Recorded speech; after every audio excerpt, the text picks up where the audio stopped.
Hello and welcome everyone to this episode of Content Marketing Commute. And usually, yes, I'm on the move, but today I'm sitting down in my little office, change it up because I just felt like I just want to settle this one down, have my morning coffee and talk you through some musings, 3 musings on whether I think freelancing has made me a better content marketer. There we go. Let's pour that coffee. Oh, you hear that sound? Love it. Well, if you have not been around previously, if this is your first time on Content Marketing Commute, pressing play on this episode, thanks for joining, first of all. And second of all, this is a format we do pretty regularly. Usually what we do is 1 week, I have an interview with an expert content marketer, and the other week, I do what's called About Last Week, where I reflect on the topic of the week before. Usually in those guest episodes, there's so much amazing content that it just warrants going back, diving into it again, and actually giving it a little bit more thought and a bit more analysis. So last week on the episode, I spoke to Yannick Roth in Paris about going freelance as a content marketer, how to go freelance. And you may know, if you follow me on LinkedIn, I talk about it all the time. I've been freelancing for about 6 months, and it's been a journey. It's been really cool. Maybe even 7 months now. Who knows? May have a little bit of coffee. Lovely. And, it's been a journey. It hasn't all been easy. It hasn't all been amazing, but mostly it has. And so I wanted to reflect on that today and really focus in on, has it made me a better content marketer? I've got 3 kind of big thoughts on that.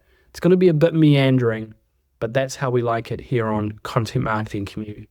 Before I do get started, if you are enjoying the podcast and you listen to a few episodes and you think, this is cool, this guy Joe kind of knows a thing or two, and he's pretty funny, etc. I'm sure you're thinking that. Share it with a friend. That would be really helpful to me. Like, get the link, send it to your friend in your WhatsApp group, in whatever however you chat to your friends, send it on over to them, especially if they're a content marketer. If they're an engineer, they might be like, why did you send me this? But if they work in marketing, I think they'll get it and hopefully they'll enjoy it. Also, subscribe and leave a 5-star rating on Apple Podcasts. Every podcast talks about that. Apparently there's some crazy algorithm behind that's going to help me go global, go worldwide. So I really appreciate that. Anyway, let's get into it. First thought around freelancing and this concept of, has it made me a better content marketer, is this.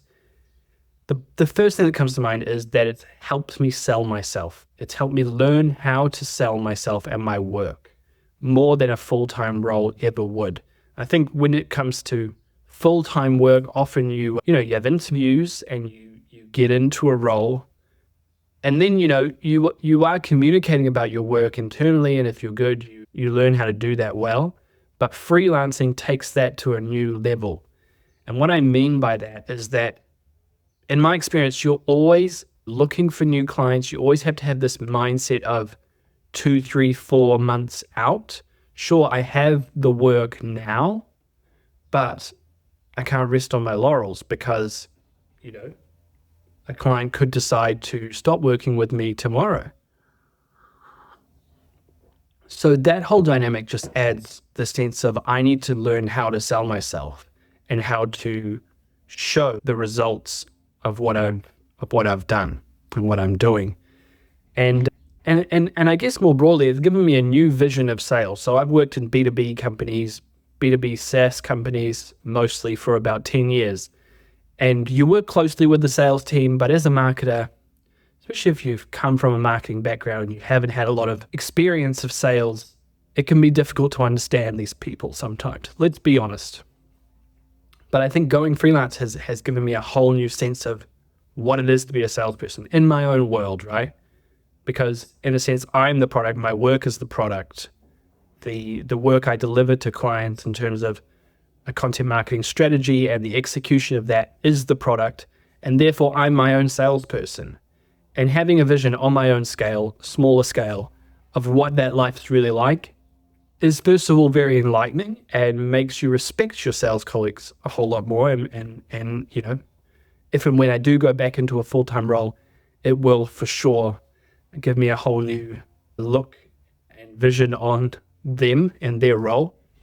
But also just kind of like in my work as a content marketer, it's given me a new sense of how to put forward the value of what I do. And I think I will take that into a full-time role as well, for sure. And that's such an important skill to have. You can't go around expecting everyone to get it and to understand exactly what the value is of what you do. And I think in the past, if I'm brutally honest, I'd been quite sort of frustrated with people who didn't get it and just wanted people to kind of get it. And I think this whole experience of freelancing has taught me that people think so differently and people have such different views on the world. And so learning how to package and sell myself and what I do has been a real big benefit and something that I want to take into a full-time role. So what do I mean by that? It's just the whole kind of discourse or kind of conversation I can have around the value that I'll bring. I think freelancing has helped me be much clearer on explaining what I will do to non-marketers and, helping me kind of break down the jargon of content marketing. And we all have so much jargon we don't even realize we do when we're talking to other marketers, but pitching what I do to non-marketers more and more and spending a lot of my time doing that has helped me to kind of frame it in ways that might make more sense to them. And that's been really helpful. So that's really point number one, is that how I sell myself, how I package my services, I think has made me a better content marketer overall, because I'm now able to better position what I do within kind of like a non-marketer's frame of mind, as well as kind of have that selling mindset to what I do, I guess is what I'm trying to say. Not just getting in and getting the work done, but continually selling to get in, but then selling the results that I'm achieving. And I think that's something that's really, really helpful as a content marketer, as a marketer. You can't just wait for people to notice what you're doing. And I think that's true of a full-time role as well. You've got to be, in a sense, vocal about what you've done and what you are doing and the results you're driving, and being regularly communicating that, even in a full-time role, is really, really important. Now, a second kind of musing around this: has freelancing made me a better content marketer? Just need a little bit of coffee there. And this comes, I think, with a positive and negative spin on it, an angle on it. It's made me, I think, more reactive, much more reactive to what needs to get done. And it's not to say I wasn't like that before when I worked in full-time roles. As I said, I worked like 10 years in different full-time roles in New Zealand and in Paris.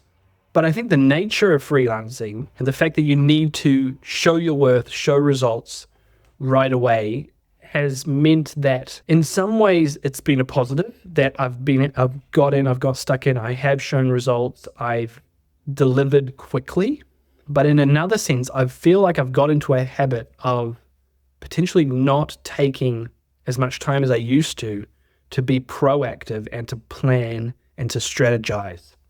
And so I think there comes with a bit of a positive and negative angle on it, where I think in a full-time role and as a great content marketer, you strike this balance between, sure, I get in, I get things done, but for long-term success, you need to actually take a step back, especially early on, and really take time to understand the business, understand what the business is trying to achieve, what the marketing team as a part of that is trying to achieve, and then how your bit fits into it. And that goes along with understanding, the personas, the ICP, and that can't just be done overnight. Like, it really takes a deep dive and some time to really understand that and to really digest that.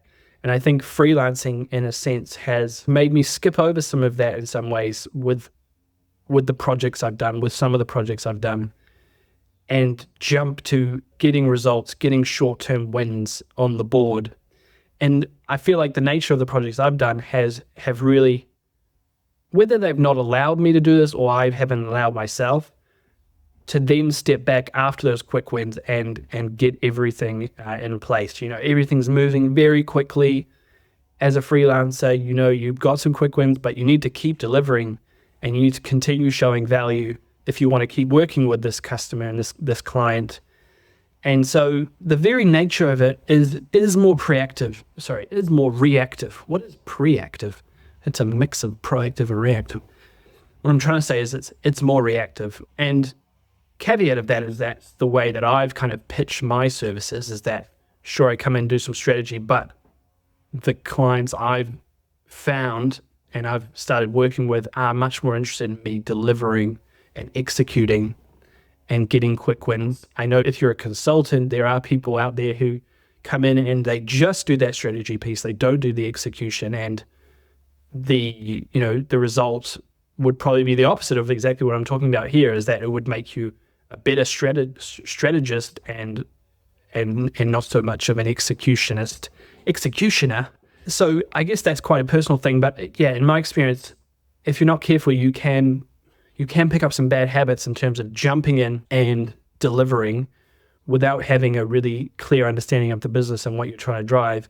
And that is fine short term, but if you're going to stay long term, and say if you're going to go into another full-time role, I think you need to wind that back a little bit and try and find the balance between reactive and proactive, and get a little bit more proactive again in terms of getting the strategy right. Time for just a quick coffee there too. A final thought on this: has being a freelancer made me a better content marketer? It's given me a much broader experience. That's my kind of final thought. It's given me a much broader experience than I would have had without it. In my 10 years as a full-time marketer, I've worked in MarTech, I worked in consulting, I've worked in HR tech and sort of work tech, always on the B2B side. But freelancing already gave me the ability to work in sustain tech, so with a sustainable digital advertising company, basically wanting to make digital advertising more sustainable. Yannick and I talked about that last week because that was the client we worked on together. They're called Impact Plus. And that's just one example. I got back into HR tech. I did a little bit more MarTech. I even worked for a company that did document storage and shredding solutions, literally taking your paper files and shredding them. So all that to say that freelancing, specifically from a marketing and content marketing point of view, is interesting in that it can give you a broader view and a broader experience of different verticals and industries. And if we're thinking B2B content marketing, companies from every vertical and every industry are doing this. And, they might be doing it in similar ways, but in some ways that vertical and the ICP they serve and the personas they serve means that the way you do content and the way you market to those people needs to change. And so experiencing that, and even having that challenge of kind of needing to work on a few different tones of voice at the same time, a few different brands and different ways of seeing the world and presenting who we are, and obviously different companies at the same time, that gives you just this kind of broad experience of refining your skills in different ways. And I think it's gonna serve me well in a full-time role in the future. That's definitely something you can't get from a full-time role. Maybe you'd get it over 20 years, whereas as a freelancer, you get it in the space of 6 months like I did. So really, really happy that I was able to do that. And I guess this episode is kind of me drawing a line under my freelance experience, because announcement soon to come. You're going to need to stick around, check out my LinkedIn. Probably next week, guys, I'm going back into full-time work, and it's going to be really cool. And you're going to need to check out my LinkedIn, see what's happening, see what I'm going to be doing. But I thought it would be cool to do an episode like this where I kind of just draw a line under what I've learned as a freelancer. Has it made me a better freelancer? I think the answer, to recap and to summarize this episode, is that yes, it has, with the caveat that there are some things you pick up, I feel, some habits you pick up that might not be helpful if you're not careful as a kind of full-time content marketer, and if you want to be a great one leading a strategy and really leading it for your company. Because I think that's also a difference, is that sure, you can have some ownership as a freelancer, but you're never going to be the person that's fully owning this topic from A to Z in the company, because you might not be there tomorrow, you might not be there next week, And so the company's always going to keep that control internally, and so they should. And so it's a very different experience in terms of you're working on things, but you don't fully own them. But you get a lot of the great experience. You get a lot of exposure to different things you wouldn't have. You learn to sell yourself. You maybe become more reactive, but you need to potentially then fight to also be proactive and strategize. So all in all, great experience, but one that you need to also reflect on and think, okay, what have I learned? What potentially great things have I picked up? What bad habits might I have picked up if I'm going back into full-time work? How can I digest all of this and really take it into a new full-time role? So that's what I'm thinking through right now and what I'm going to be doing. So stick around and you'll hear what I'm going to be doing, a little teaser there next week. Hey, thank you so much for joining me on this short episode of Content Marketing Commute.